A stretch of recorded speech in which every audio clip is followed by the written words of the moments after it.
Jadi kalau dengar kata rukun bukan akur ya, tapi dari kata arkan, bentuknya jamak dari rukun, ruknun. Apa itu ruknun? Yaitu pondasi, sisinya yang kuat. Nih, ini pinggir-pinggir ini disebut ruknun. Kalau banyak arkan, atau rukun, sisi-sisinya, pondasinya. Kalau nggak ada pondasinya di pinggir-pinggir, gimana teteh? Kalau dapat beban yang lebih tinggi di atasnya, pasti dia rukun. Itu disebut rukun. Rukun iman dan cabang-cabangnya. Kita tahu ada rukun Islam, ada rukun iman. Ini materi kelas 6 SD. Yang kita ketahui hanyalah sebatas definisi, bukan esensi dari rukun iman itu sendiri. Rukun yang pertama, iman kepada, percaya, yakin ada Allah. Dari mana? Dari mana yakinnya? Dari banyak melihat ciptaannya, merasakan kebesarannya, merasakan kekuasaannya. Sama seperti Allah kan gaib ya katanya, punten ini mah punten. Kalau udara kelihatan nggak? Gas kelihatan nggak? Kerasa nggak? Bau gas kerasa nggak? Angin semiliwir kerasa nggak? Kalau yang nggak kelihatan itu bukan berarti tidak. Jadi intinya yang tidak terlihat bukan berarti tidak. Yang kedua, iman kepada para malaikat. Apa maknanya iman daripada kepada malaikat? Percaya kepadanya malaikat. Dengan percaya kepada malaikat, kita semakin hati-hati, atau semakin ngerasa nggak sendirian lagi. Ada malaikat raqib atid. Betul tidak raqib atid? Yang senantiasa mereka merasa bahwa mereka itu diawasi minimalnya oleh malaikat. Ketiga, iman kepada kitab-kitab samawi. Apa itu kitab samawi? Jadi iman kepada kitab itu bukan hanya percaya Allah menurunkan Al-Quran saja. Samawi, kitab yang berasal dari langit. Apa aja kitabnya? Taurat, Zabur, Injil, pun dengan suku-suku lain. Karena apa? Karena Rasul itu mendatangkan risalah yang baru, menghapus risalah yang lama. Percaya sebatas percaya adanya Injil, Taurat, Zabur, tapi yang diamalkan adalah Al-Quran. Karena dengan diturunkannya Rasulullah menghapus risalah lama. Jadi Injil ada betul. Nabi Isa ada. Nabi Isa kalau dalam bahasa Yunani Nabi Yesus. Al-Masih, nama tidak anaknya. Tapi kalau mempercayainya sebagai anak Tuhan atau Tuhan itu baru yang salah. Mempercayainya ada. Kitabnya ada. Jadi kita harus sebatas mempercayai, meyakini bahwa Allah yang menurunkan kitab itu. Namun sekarang dirubah-rubah oleh manusia kitab-kitab tersebut. Maka Allah menurunkan Al-Quran dan menjaga keasliannya sampai akhir zaman. Dengan cara seperti apa nanti Ibu? Allah menjaga Al-Quran dari keasliannya. Maka ada yang menjaganya. Siapa yang menjaganya? Ahlul Quran. Para ahli Quran, keluarga Allah di muka bumi. Teteh semua ini di sini keluarga Allah. Amin. Dan calon penjaga Al-Quran ataupun sudah menjadi penjaga Al-Quran. Karena ibu semuanya, kalau kita lihat konten yang sekarang, ketika ada yang membaca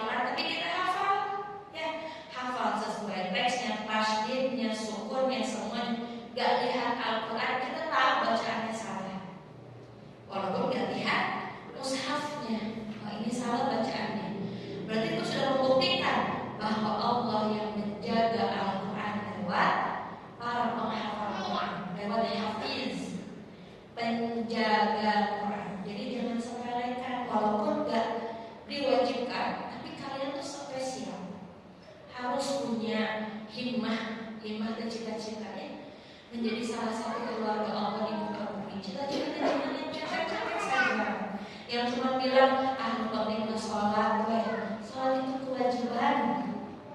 Terus apa yang bisa kita kasihnya ke Allahnya? Inna Rasulullah yang Rasulullah wa yastabil al-malam. Lalu kapan kalau kata Allah? Sholat yang diuntungkan siapa? Sholat yang diuntungkan siapa? Diri sendiri. Itu kewajiban. Maka standar kita sekarang ganti. Dia seseorang bukan hanya baik di sholatnya. Lihat akhlak seseorang. Jangan lihat di masjid. Di masjid untuk apa segala itu salah. Lihat ketika bermuamalah dengannya. Bagaimana lisannya, bagaimana amanahnya, bagaimana apakah dia menepati janji, apakah dia tidak ingkar, apakah dia tidak dusta, apakah dia tidak licik. Nah itu melihat akhlak tuh justru di luar sana. Di masjid udah pasti orang-orang yang suka ke masjid, ada yang mau ampli ada ya. Jadi lihatnya ketika berumah, kata Umar bin Khattab, kalau kita ingin melihat akhlak seseorang yang sebenarnya, maka ajarkan dia dalam 3 hal. 1, ajar safar. Safar itu perjalanan jauh, memungkinkan kita tuh bisa minum di jalannya. Barang orang tersebut kelihatan aslinya, ada yang gak sabaran, ada yang leleh, santai sekali, nimbrung jalanan tentu sasok. Misalkan jangan mulai beli rusuhan, cek rusuh beli hal rese. Siapa yang benar? Jadi waktu safar itu terlihat oleh ransinya. Maka dikatakan agama orang Islam itu umat yang wasato. Wasato itu orang itu leleh, itu juga tergesa. Pengen tahu cara jalannya Rasulullah? Itu 30 tahun. Tahu orang itu kemana? Tunggu duduk gancang. Terus akhirnya bisa mau pakai sih. Nggak tahu kasihangan. Lupa. Assalamualaikum. Kan kan? Terus ajak dalam bermuamalah, urusan dengan uang. Kelihatan orang itu kalau ada urusannya dengan mana nu sarakah, mana nu pelit, mana nu dermawan. Kemudian jadilah tetangganya atau tanyakan kepada saudaranya. Yang lebih tahu mah tanyakan kepada pasangannya, karena kita tuh paling nggak bisa berbohong itu dengan pasangan. Benar-benar jadi diri sendiri itu ketika dengan pasangan. Jadi intinya apa? Kalau kita mau bikin surat keterangan baik, bukan ke polisi, ke pasangannya. Surat keterangan baik. Kata Rasulullah, sebaik-baiknya kalian adalah yang paling baik kepada keluarga. Kita baik ke orang lain sudah biasa dan itu memang harus. Tapi baik kepada keluarga karena nggak bisa dikontrol. Karena apa? Karena pasti ibu kita akan memaafkan kita, ayah kita akan memaafkan kita, anak kita pasti akan balik lagi ke kita. Di sana kita baiknya itu tetap profesional. Walaupun tetap keluarga kita tetap minta izin. Kalau mau ngambil kue jadi sama teman ibu saya, rumah aja deh kue. Izin untuk pintu izin semuanya izin, walaupun ke anak sendiri itu merasa anak tuh diambil. Lanjut, iman kepada para rasul. Ada berapa jumlah rasul? Berapa? 25 yang wajib kita hafal. Ada berapa? 133.000 rasul. 133.000 rasul. Dan nabinya 133.000 nabi dan rasul. Sekitar 300-an itu rasul. Yang wajib 25 nabi. Ini berdasarkan dialog tadi dengan Abu Dzar Al-Ghifari. Abu Dzar Al-Ghifari bertanya panjang sekali kepada Rasulullah. Di antaranya Abu Dzar bertanya, ya Rasulullah, berapa banyak nabi? Yang diturunkan hampir 133.000 nabi. Yang jadi rasulnya hampir 300-an. Yang wajib di hafal itu 25 nabi tadi. Kemudian iman kepada hari akhir atau iman kepada yang gaib, hari yang gak kelihatan, hari yang pasti akan terjadi. Teteh ibu, kenapa di Al-Quran dikatakan bahwa kita itu sedang berdagang jual beli dengan Allah, dan Allah membeli dagangan kita? Apa dagangan kita? Ini dagangan kita. Amal soleh kita dagangan kita. Allah membelinya dan membayarnya dengan wa'azama ajruh, pahala yang utamanya. Apa? Surga pasti, kenikmatan yang luar biasa. Apa kenapa disebut jual beli? Ada yang tahu? Ibu, apa bedanya pedagang dengan pembisnis? Pedagang kan jualannya nama dia, hai dagang. Tapi kalau pembisnis gimana? Dia visioner.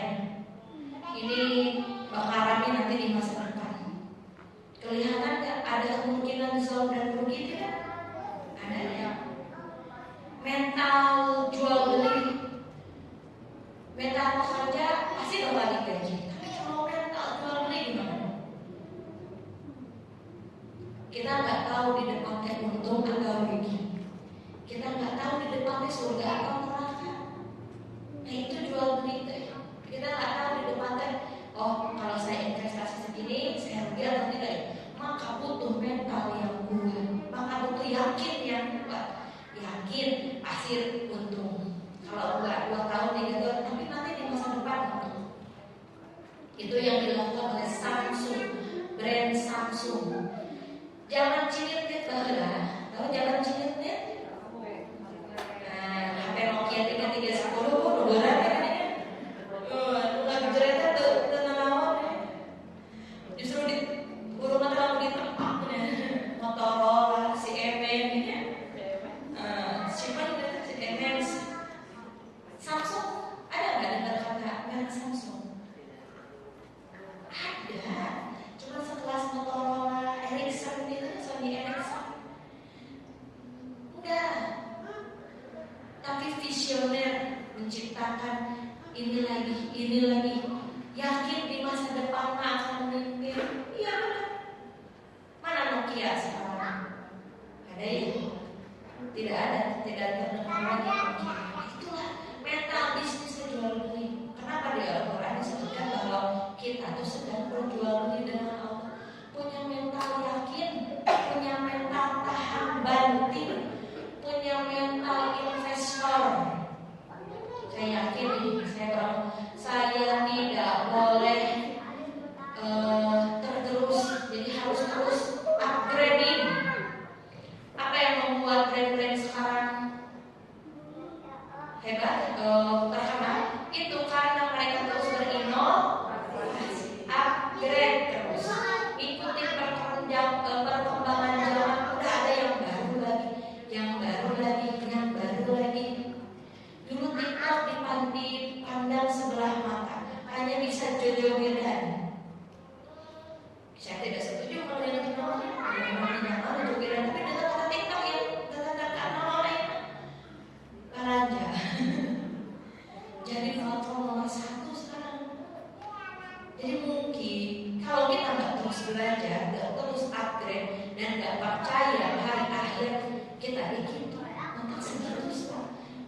Kuatkan mental, punya mental iman yang kuat bahwa nanti kita akan ngambil keuntungan dari yang kita kasih hari ini. Apa yang kita kasih?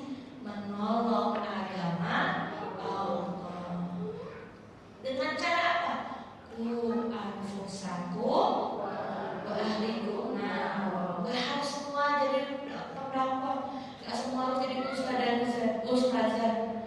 jadilah yang terbaik di bidangmu.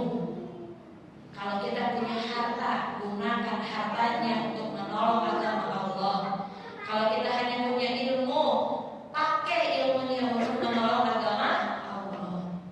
Kita cuma punya anak, anaknya nanti, nah kamu nanti harus menolong agama Allah. Sama seperti halnya ibundanya Imam Malik. Ibundanya Imam Malik nggak punya apa-apa lagi, ditinggal suaminya, tapi mereka punya cita-cita ingin anaknya jadi ulama. Akhirnya ketika suaminya wafat, setiap subuh ibundanya Imam Malik itu menggendong anaknya di usia 2 tahun. Terus ibunya yang melakukannya terlebih dahulu. Setiap subuh diajarkan majelis taklim. Ibunya dia tak punya apapun, dia punya anak. Dengan kisah Imam Al-Bukhari yang tadinya buta. Imam Al-Bukhari kan buta, dilahirkan dalam keadaan buta. Itu karena doa seorang ibunya. Akhirnya meriwayatkan banyak hadis. Masya Allah tuh. Jadi jangan katakan akhirnya ada istri di dapur wae. Kita dulu pabrik orang-orang hebat. Pabrik para pemimpin hebat tuh dari rahim-rahim bunda-bunda semuanya, dari rahim-rahim ibu semua. Jadi jangan bilang saya useless, saya gak punya guna apapun. Ketika kita berhasil mendidik satu anak perempuan, berarti kita sudah berhasil mendidik satu generasi. Ketika kita berhasil mendidik satu anak laki-laki, berarti kita sudah berhasil mendidik satu pemimpin. Mendidik anak mudah atau capek? Capek. Kudu oktav 1 sampai oktav 7. Ada dengan cara istilah diri sampai dengan cara musdalifah. Dicobaan semuanya. Lelah pun, tapi ubah lelah menjadi lelah. Kalau ibu nggak belajar, ibu pasti lelah. Makanya kita harus belajar. Dikuatkan lagi karena wanita tuh, kata saya, cepat bengkok, cepat dikit-dikit, cepat gitu ya. Nah, maka harus selalu menuntut ilmu. Kita tuh pabrik orang-orang hebat. Nah, ini yang terakhir, iman kepada takdirnya atau qada dan qadar. Apa maksudnya? Ini esensi ya, bukan hanya definisi. Apa qada dan qadar? Di sini disebutkan iman kepada takdirnya, baik yang baik itu yang baik maupun yang buruk, baik itu yang kita suka maupun yang kita tidak suka. Jadi takdir itu tidak melulu bentuknya tuh keindahan untuk kita, tidak melulu bentuknya tuh nyaman untuk kita. Kadang-kadang tidak nyaman. Kalau dikasih yang nyaman baik, lalu kapan kita belajar syukur? Lalu kapan kita belajar sabar? Kalau setiap yang kita mau Allah kabulkan, kapan kita belajar sabar? Kapan setiap kita menginginkan sesuatu terus kita nggak dapat, kapan atau kita malah kehilangan? Kita ingin nggak dikasih, malah hilang yang kita mau. Lalu kapan kita belajar ikhlasnya? Jadi ujungnya pasti baik. Al-Baqarah ayat 216. Apa bu? Yukalifullahu nafsan illa wus'aha. Intinya husnuzon. Jika memang sudah rezekimu, pasti akan kembali kepadamu. Yakin. Kemudian Nabi Abu Hurairah meriwayatkan dari Nabi Shallallahu Alaihi Wasallam, beliau bersabda, iman itu memiliki 70 atau 60 sekian cabang. Yang paling utama adalah ucapan la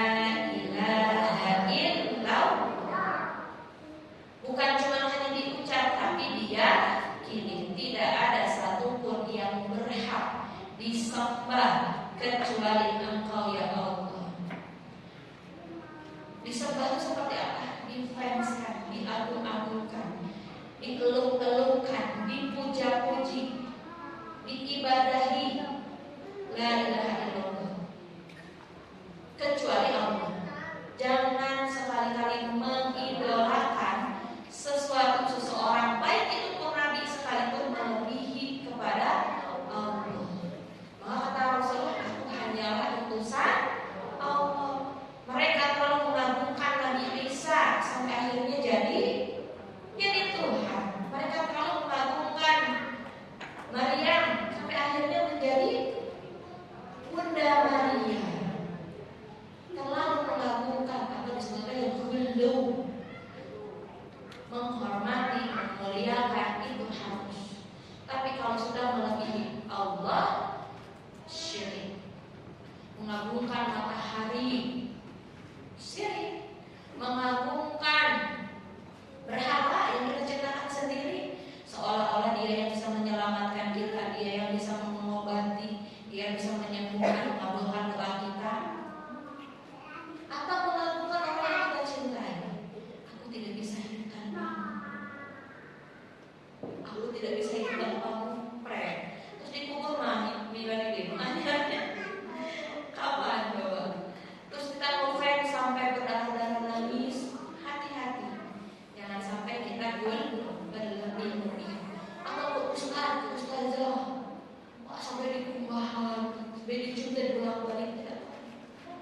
Cuma manusia tidak boleh berkumpul dan sujud. Maka di Islam itu salaman, salam.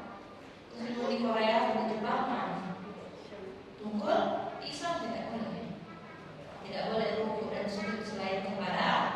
Bukan salam, cipika-cipiki, berguguran dosa di antara sela-sela jari.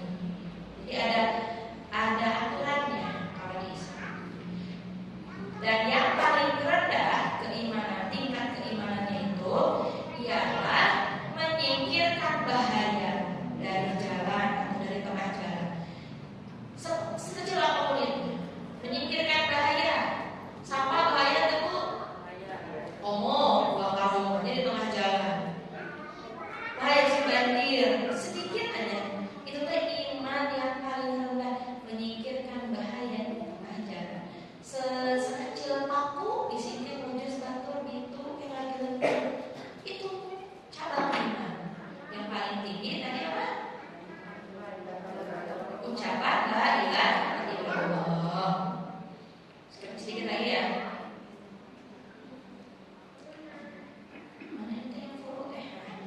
Cabang-cabang iman yang banyak ini sebagiannya merupakan tiang dan fondasi. Jadi ada dua tuh cabang iman. Dua. Maksudnya ada usul, fondasi, ada furu, cabang.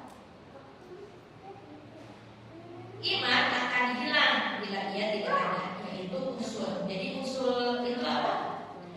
Iman yang fondasi, iman artinya apa definisinya? Sesuatu yang konteksnya iman yang akan hilang apabila ia tidak ada. Sedangkan furu atau cabang imannya masih tetap ada meski ia yang furu itu hilang. Contohnya dengan meninggalkannya berkonsekuensi berkurangnya iman atau bahkan menjadi fasik. Contoh, tidak memuliakan tetangga, tidak